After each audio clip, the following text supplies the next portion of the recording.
يذكر الشيخ عبد العزيز السدحان حفظه الله تعالى يقول: مرة زرت صديقا لي، يقول: فوجدت عنده طفلة صغيرة عمرها أظن كما أذكر قال عمرها 4 سنوات، يقول: وكان يظهر أنه لا عقل لها. يقول: فسألت يعني أبوها، قلت: هي من ولادتها بهذا الحال؟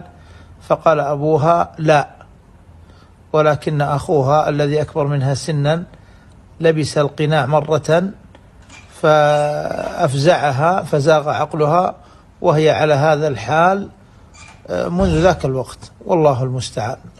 احذروا من التعامل مع الأطفال أو التساهل بمثل ذلك، فإن مثل هذا يزيغ عقولهم ثم لا ينفع الندم بعد ذلك، والله المستعان.